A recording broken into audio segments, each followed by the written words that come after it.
Pipet tetes adalah jenis pipet berupa pipa kecil yang terdiri dari dua bagian utama, yaitu bagian batang dan bagian atas. Bagian batangnya itu terbuat dari bahan plastik atau kaca, dan bagian atasnya dilengkapi dengan pompa yang terbuat dari bahan karet. Adapun fungsi dari pipet tetes ini yaitu sebagai media penampung cairan dalam skala kecil untuk dipindahkan ke media lainnya. Selain itu, pipet tetes juga berfungsi untuk menjaga kebersihan dan sterilisasi cairan agar tidak terkontaminasi oleh suhu ruangan.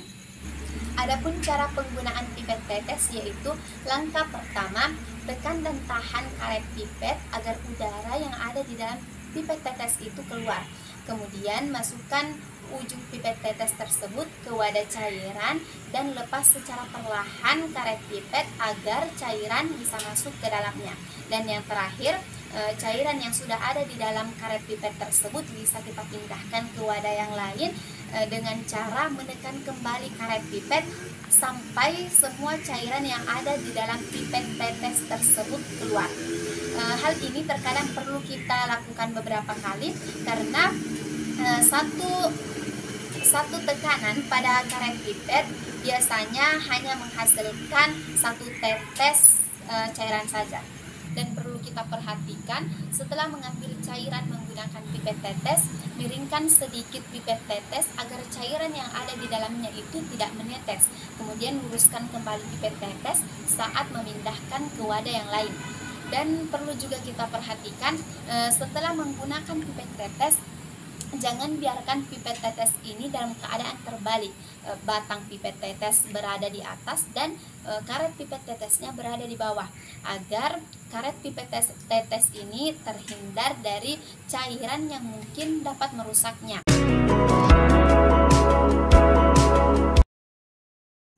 Botol semprot umumnya terbuat dari bahan plastik yang sangat elastis atau mudah untuk ditekan.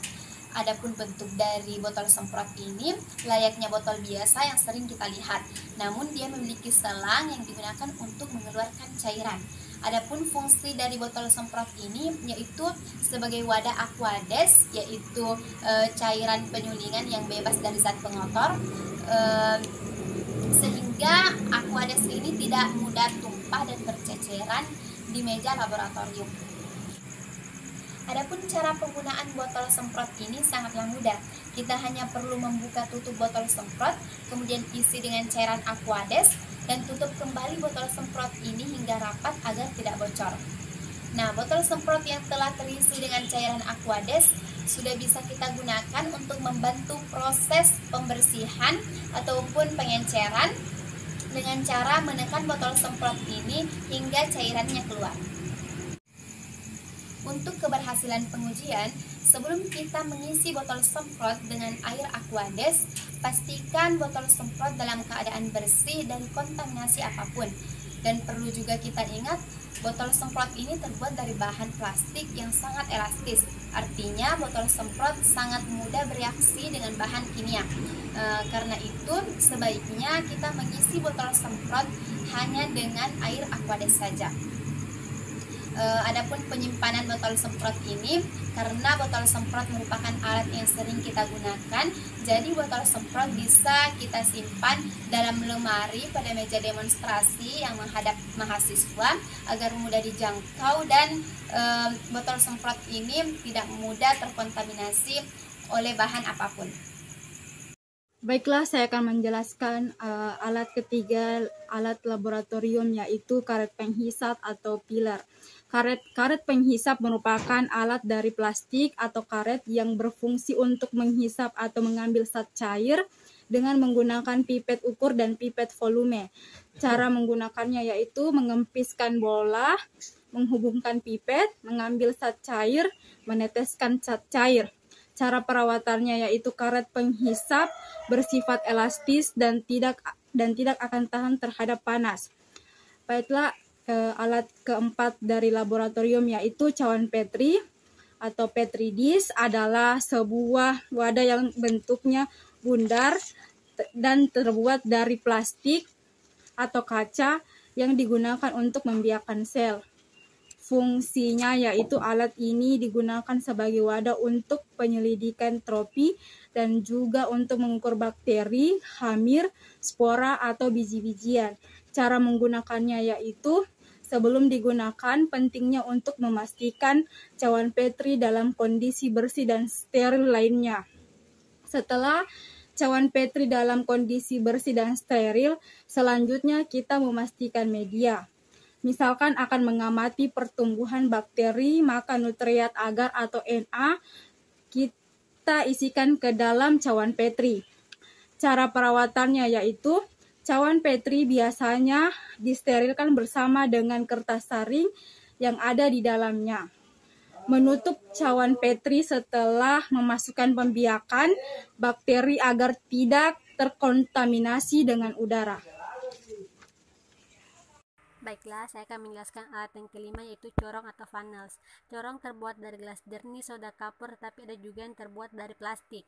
Corong berbahan plastik bentuknya sama seperti kebanyakan corong yang terbuat dari bahan porselen. Corong merupakan salah satu alat untuk memindahkan larutan dari wadah yang satu ke wadah yang lainnya. Adapun kegunaannya yaitu yang pertama, dapat memindahkan atau memasukkan cairan dari suatu wadah ke wadah yang lain yang mempunyai mulut kecil seperti botol, labu ukur, atau buret. Yang kedua, alat ini digunakan untuk membantu dalam proses penyaringan suatu larutan dengan berlebih dahulu melapisi bagian atasnya dengan kertas saring. Adapun cara penggunaannya, letakkan pada lubang wadah tempat sampelnya seperti labu ukur, Erlenmeyer atau gelas beker. Pastikan leher corong muat terhadap lubang dari tempat sampel yang ingin dijadikan wadah. Tuangkan sampel larutan ke arah bibir corong dengan perlahan agar cairan sampel tidak meluap keluar. Adapun cara perawatannya, agar corong dapat awet, terawat dari kontaminasi, harus dibersihkan setiap kali akan digunakan maupun setelah selesai penggunaan. Cara membersihkannya cukup mudah yaitu mencuci corong dengan menggunakan air dan sabun, kemudian bilas dengan air bersih. Setelah itu, keringkan dengan lap yang lembut dan simpan di tempat yang aman. Assalamualaikum warahmatullahi wabarakatuh. Perkenalkan, nama saya Nuryanti dari Prodi Pendidikan Biologi. Saya akan menjelaskan tentang alat laboratorium yang terbuat dari plastik, yaitu gelas ukur. Gelas ukur adalah alat laboratorium yang terbuat dari plastik yang digunakan sebagai alat untuk mengukur volume larutan atau cairan yang tidak membutuhkan ketelitian tinggi. Cara menggunakannya yang pertama yaitu siapkan larutan dan gelas ukur yang akan digunakan. Yang kedua, tuangkan larutan yang ingin diambil ke dalam gelas ukur. Yang ketiga, setelah volume larutan sesuai yang diinginkan, selanjutnya tuangkan larutan tersebut ke wadah yang teman-teman ingin. Cara perawatannya yang pertama yaitu mencuci gelas ukur setelah dipakai. Yang kedua, gelas ukur ini termasuk ke dalam alat ukur sehingga tidak boleh dipanaskan karena dapat mengakibatkan ketelitian dari alat menurun dalam penggunaannya. Assalamualaikum warahmatullahi wabarakatuh. Perkenalkan, nama saya Rusmiano, NIM 21430758. Baiklah, saya akan menjelaskan sedikit materi dari teman saya, yaitu menjelaskan dua alat sekaligus. Alat pertama yaitu tabung reaksi. Tabung reaksi, cara pertama yaitu tabung reaksi dipanaskan ke dalam air terlebih dahulu dalam gelas kimia yang telah diisi air. Kemudian wadah yang berisi air dalam tabung reaksi itu akan dipanaskan dalam kompor atau heater pembakaran spitur. Alat kedua yaitu gelas beker. Gelas beker hampir memiliki fungsi yang sama dengan beker gelas, namun beker plastik tentunya memiliki keunggulan yang hampir sama. Alat kedua yaitu gelas beker. Gelas beker memiliki fungsi yang hampir sama dengan beker gelas. Namun beker plastik mempunyai keunggulan yang tentunya tahan pecah dan tidak dapat digunakan untuk memanaskan bahan-bahan kimia. Adapun kegunaan dari beker gelas yaitu untuk mengukur volume. Cara menggunakan beker gelas yaitu mengukur zat air, cair atau larutan. 2. Menyimpan atau membuat larutan. Bismillahirrahmanirrahim. Assalamualaikum warahmatullahi wabarakatuh. Perkenalkan, nama saya Lalujati Sukmajaya dari Prodi Biologi 021. Jadi di kesempatan saya pada hari ini, saya akan menjelaskan tentang spatula Polytena. Yang pertama, spatula Polytena sering disebut juga sebagai spatula tanduk. Spatula ini berbahan plastik, di mana umumnya bahan plastik yang digunakan adalah polipropilena. Spatula Polytena memiliki kelebihan dibandingkan spatula logam dalam hal reaktivitas karena bahan plastik bersifat lebih inert terhadap bahan kimia. Pengambilan bahan kimia dengan spatula berbahan plastik ini biasanya lebih dipilih karena bahan plastik tidak bereaksi dengan bahan kimia yang bersifat asam.